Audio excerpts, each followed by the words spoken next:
வணக்கம். மாற்றத்திற்கான ஊடக பணியின் அடையாளமான நம்மால் முடியும் நம்பு என்ற இந்த நிகழ்ச்சியில் மீண்டும் உங்களை மகிழ்ச்சியோடு சந்திக்கிறேன்.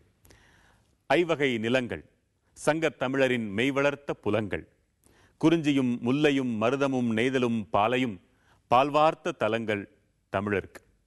அதிலும் மலையும் மலை சார்ந்ததுமான குறிஞ்சி வாழ்ந்து மகிழத்தக்கதாக மட்டுமல்ல, வணங்கத்தக்கதாகவும் இருந்து வந்திருக்கிறது. மலைகளில் விலங்குகளையும் மரங்களையும் சேர்த்து வாழ வைத்தன அந்த மலைவாழ் மனித தெய்வங்கள். இன்றும் அப்படிப்பட்ட நல் வாய்ப்பு பெற்றவர்கள் மலைப்பகுதிகளில் வாழ்ந்து கொண்டுதான் இருக்கின்றனர். இயற்கையோடு இயைந்த இனிய வாழ்வு. ஆனால் இப்படி ஒரு ஏகாந்தமான வாழ்வா என்ற அழுக்காற்றின் காரணமோ என்னவோ, நியாயம் போல தோன்றும் எண்ணற்ற காரணங்களை சொல்லி அவர்களுக்கு நாம் நுகரும் அடிப்படை வசதிகளை கூட எட்டவிடாமல் செய்திருக்கிறது அதிகாரம். விலங்குகளை விட மரியாதையை குறைவாக பெறும் அந்த விலக்கப்பட்ட வெள்ளந்தி மனிதர்கள் வாழும் ஊர் கொடகரை. கிருஷ்ணகிரி மாவட்டம் தேன்கனிக்கோட்டைக்கு அருகே உள்ள ஒரு பழங்குடி கிராமம். பார்க்க சுகமாயிருக்கும் இந்த கிராமம் சுமக்கும் சோகம் என்ன? காணலாம். கண்டபின் கண்கள் குளமாகலாம். துடைத்துவிட்டு பின் பேசலாம்.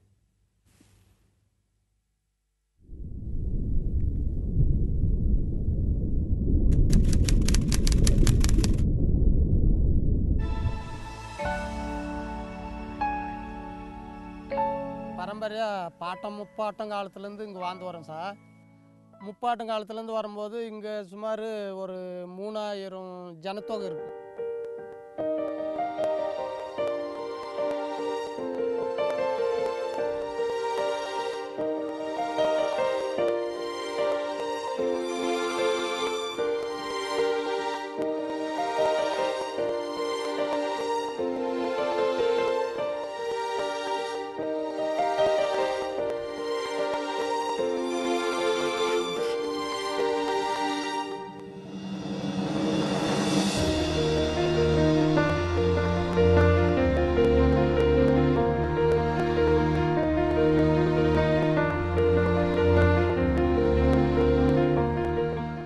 ஜனத்தொகை இருக்கும்போது நாங்கள் பல ஆஃபீஸருங்களெல்லாம் நாங்கள் சாலை வசதி, எங்களுக்கு தார் ரோடு போட்டு கொடுங்க, எங்களுக்கு பஸ் ரூட்டு விட்டு கொடுங்கன்னு போட்டு நிறைய பேரை கேட்டோம். ஆனால் இன்னி வரைக்கும் இதை போட்டு கொடுக்குறோம் அதை போட்டு கொடுக்குறோன்னு தான் சொன்னாங்களே ஒழிய ஒன்றுமே எங்களுக்கு தார் ரோடு வசதி இல்லை. எங்களுக்கு இந்த தார் ரோடு வசதி இல்லாதனால எங்களுக்கு நெடுவழியில் கூட நிறைய பேர் செத்து போயிட்டாங்க.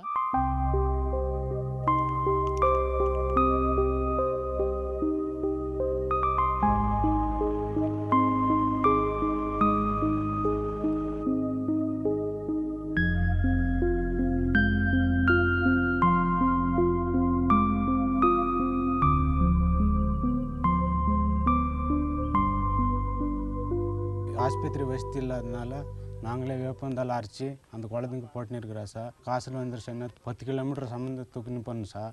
இது பெட்ஷீட் கட்டி 2 கோல் போட்டு அதில் 2 பேரை தூக்கின்னு போகிறேன் சார். 30-40 பேர் சத்து பயின்னு இருக்கிறாங்க சார். எடுத்துன்னு போயிடுறதுக்கு ஆகாது. ஒளிலே சத்து பயின்னு இருக்கிறாங்க, தடத்துலேயே சத்து பயின்னு இருக்கிறாங்க, இப்படியெல்லாம் சத்து பயின்னு இருக்கிறாங்க சார். அதனால் எங்களுக்கும் நல்ல ஒரு வசதி வேணும் இந்த கவர்மெண்ட்டில். ஹாஸ்பிட்டல் இருக்கு, பூட்டு தான் தொங்குது, ஒரு தலைவலி மருந்து கூட இல்லைங்க. அது ஹாஸ்பிட்டல்னு கட்டிட்டு போயிட்டாங்க. அது ரொம்ப நாள் சும்மா தான் கிடந்துச்சு. அரிசி போடுறதுக்கு இடம் இல்லாதனால இதில் அரிசி போடுறோன்னுட்டு வந்து அரிசி போடுறாங்க. இப்போ ரேஷனுக்கு யூஸ் பண்ணுறாங்க. ஹாஸ்பிட்டல் அதில் இல்லை. கிராமத்தை சுற்றி பயணித்து கொண்டிருந்த போது அங்கே கண்ட காட்சி எங்களை உறைய வைத்தது. என்ன பண்ணுது? வாய் பேசி இல்லை, சாப்பாடு இல்லை, குளுக்கோஸ் வாங்க ஊற்றிக்குது, தண்ணியை மட்டும் குடிக்கிறோம். எவ்வளோ நாளாக இருக்குது? 3 நாள் ஆஸ்பத்திரி ஏதாவது காட்டினீங்களா? இல்லை, ஒன்றும் இல்லை. எங்கள் அப்பா ஒரே ஆள் கண்கள் முடியல. ஆஸ்பத்திரி தூக்கிட்டு போகணும், எடுக்கணும். ஆஸ்பத்திரி தூக்கிட்டு போகிறதுக்கு ஆள் கிடையாது, அதனால போட்டு வச்சிருக்கீங்களா அப்படி? அது எப்படிமா? ஏதாவது ஒன்று பண்ணணும்ல. 108க்கு ஃபோன் பண்ணீங்களா?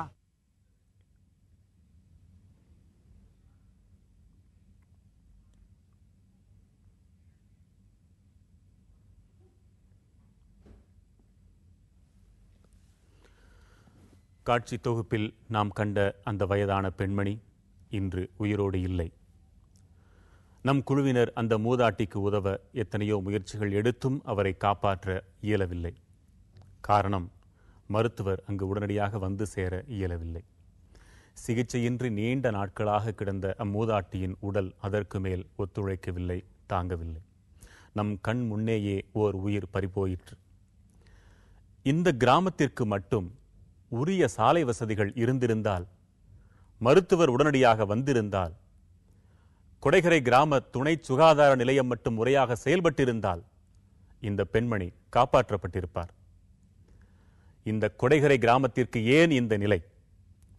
அக்கிராமவாசி கோபி நம்மோடு இருக்கிறார். அவரிடமே கேட்கலாம்.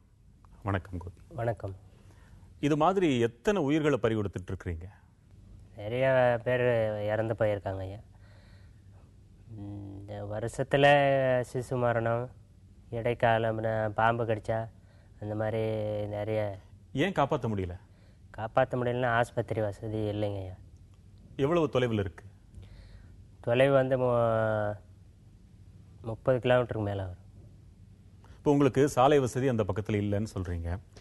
ஒரு நோய்வாய்ப்பட்டிருந்தா அவங்க எப்படி நீங்க மருத்துவமனைக்கு நீங்க கொண்டு போக நினைச்சாலும் எப்படி கொண்டு போக முடியும்? தூளி கட்டித்தான் ஐயா தூக்கிட்டு போகணும். ஒரு அவசரத்துக்கு ஒரு கர்ப்பிணிகளா இருந்தாலும் யாரா இருந்தாலும் அவசரத்துக்கு பாம்பு கடிச்சாலும் அவ்வளோதான். வயிற்றுப்போக்கு, பேதி, வாந்தி, இந்த மாதிரி எந்த நோய் வந்தாலும் தூளி கட்டி தான் தூக்கிட்டு போகணும். மூதாட்டி இறந்ததை நாங்களே கண்ணால பார்த்தோம். இதற்கு முன்னதாக நிகழ்ந்த மரணம், அந்த சம்பவம் நீங்க நேரடியாக களத்தில் இருந்திருக்கிறீங்களா? நேரடியாக களத்தில் நிறைய பார்த்துருக்குங்க ஐயா. சொல்லுங்களேன். அதாவது ஒரு கர்ப்பிணி பெண்ணு தேன்கனி கோட்டைக்கு போக முடியாமல் பெண்ணாகரம் வழி கொண்டு போக வந்து இடையில கெம்பகரைன்னு ஒரு கிராமம் இருக்குது. அந்த கிராமத்துக்கு போனோம்னா பெண்ணாகரத்துக்கு பஸ் போகுது. அந்த பஸ்ஸுக்கு எடுத்துகிட்டு போய் பெண்ணாகரத்துக்கு ஹாஸ்பிட்டலில் காமிக்கிறதுக்காக எடுத்துகிட்டு போகும்போது வழியிலே அந்த கர்ப்பிணி பெண் வந்து சிசு மரணம் ஆயிடுச்சு. அந்த பெண்ணும் வந்து இறந்து போச்சு.